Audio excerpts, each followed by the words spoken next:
तीनटा विषयमा लिएर आएको हामीले मेलमिलापको सम्बन्धमा अनि निःशुल्क सेवाको सम्बन्धमा अनि म्याथ तामेलीको विषयमा पर्ने अप्ठ्यारा कुराहरूको लागि तीनटा कुरालाई लिएर आज हामी आएका छौँ। त्यो असारको व्यस्त समयमा यहाँ बसिरहेको भाषादेखि ध्यान दिएर सुन्नु भएको छ। यहाँबाट यसको लागि धेरै धेरै धन्यवाद छ। पहिलो कुरा म्याथ तामेलीकै कुरा म अलिकति प्रकाशित पारिहालौँ। उहाँले अघि बार त्यही कुरा भइराख्नु बुझ्नु होला कि क्या हो। म्याथ तामेलीको लागि 3 कम प्रति लिएर आएको हुन्छ, लिएर आउनुहुन्छ हाम्रो कर्मचारीले। 3 प्रतिमा माथि बेहोरा लेखिएको हुन्छ, फलाना फलाना त्यो बेहोरा जानकारी होस् भनेर लिएर आउने हो। सम्बन्धित पक्षलाई विराट पत्रको कपी पनि हुन्छ र माथि त्यो बेहोरा हुन्छ। यहाँ बस्नु फलानाले तपाईँको विरुद्ध यस्तो मुद्दा हालेको छ, त्यसैले यति भित्र अदालतमा बस्नुको नाम होला भनेर लेखेको हुन्छ। त्यो उहाँलाई जानकारी गराएको हो भनेर पुष्टि गर्न प्रमाणित गर्नका लागि भर्ती गराएर त्यहाँ अदालतमा लगेर उहाँले बुझाउनुहुन्छ। त्यसमा एक कपी सम्बन्धित व्यक्तिलाई बुझाउने हो। सम्बन्धित व्यक्तिको हातैमा बुझेन भने घरको घरको परिवारले बुझिदिने हो।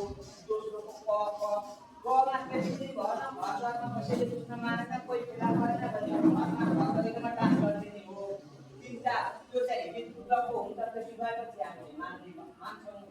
र अर्को चाहिँ अब कोही घरै पत्ता लागेन, घर पत्तै लाग्न नसकेपछि बेपत्ते भएर हान्छ। त्यो दिन चाँडो पर्नु हुन्छ। त्यो अदालतमा लानेमा चाहिँ अब अलिक कुन प्रक्रियाले तामेली गरेको हो, त्यो यहाँ तामेली भनेको त्यो प्रापतलाई बुझाएको कुन बेहोराले बुझाएको भन्ने जानकारी अदालतले हामीले हेर्ने हो। उसले जानकारी पाएको छ कि छैन, उसको विरुद्धमा अदालतमा मुद्दा परेपछि त्यसको प्रतिवाद गर्नलाई अदालतमा उपस्थित हुनुहुन्छ है भनेर जानकारी गराएको। त्यो जानकारी भएको छ कि छैन हामीले हेर्नुपर्ने हो। त्यो जानकारी भएपछि उहाँ प्रतिवाद गर्न अदालतसम्म चाहिँ आउनुहुन्छ। त्यसैले त्यो पहिलो मात्रै बुझाएको है भनेर साक्षी राखेर साक्षीको रहरमा बुझाउने हो। के गरी कुन बेहोराले बुझाएको छ त्यही बेहोराले त्यही महलमा मात्रै लेखेको हुन्छ, अरू महल खाली हुन्छ। त्यो भरपाई अदालतमा लगेर उहाँले दिनुहुन्छ। त्यो अदालतमा लगेपछि अनि हामीले त्यसैको आधारमा हामीले हेर्छौँ। अब घरमा हातैमा बुझेको हो कि केटा घरको परिवारले बुझेको हो कि घर दैलोमा डान्स गरेको हो कि 3टा अवस्था छ भने विद्युतको हो हामीले जानकारी पाए कसैले भनेर त्यो जसका विरुद्धमा मुद्दा परेको उसले जानकारी पाए भनेर हामीले मुद्दा अगाडि बढाउँछौँ। तेस्रो चौथो पलनको भयो त्यो कतिको घरै पत्ता लागेन भने त्यसको अवस्थामा चाहिँ हामी फेरि अरू प्रक्रिया हुन्छ। त्यसको लागि म्याथ गर्दा हुन्छ, अनि फेरि गर्नुपर्छ। धेरै झन्झटिलो प्रक्रिया छ। त्यही प्रक्रियामा धेरै धेरै अवलम्बित हुन्छ। एक त न्याय छिटो दिनुपर्ने, त्यही कुरा पहिले म्याथ तामेलीमा अनुपन्दिका हुन्छ। अनि भविष्यले बार त्यही राखेको खाली हुन्छ होइन। एक कपी भरेर पठाउने हो, अर्को कविता त्यहाँ जानकारीको लागि टाँसेको हुन्छ। त्यति हो। त्यतिमा तपाईँहरूले सहयोग गर्नुपर्छ।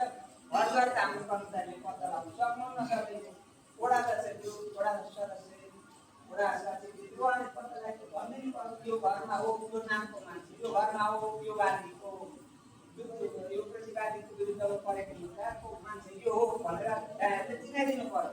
त्यो कानुनले तोकेकै छ। त्यहाँहरूले सहयोग गर्नु भएन भने कानुनले त्यसमा सजाय गर्ने व्यवस्था पनि छ।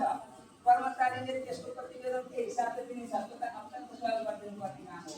र खालि हुँदैन त्यो एउटा कारणमा गरेको हुन्छ। साक्षी राख्नु बुझाउनु अरूलाई खालि हुन्छ जानकारीको लागि त्यो यहाँहरूले सहयोग गर्नुपर्छ। अरू कतिजना हुनुहुन्छ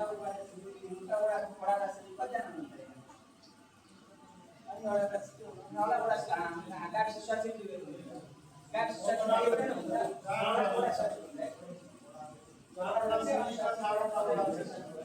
वडा दसैँ मतलब राख्दैन।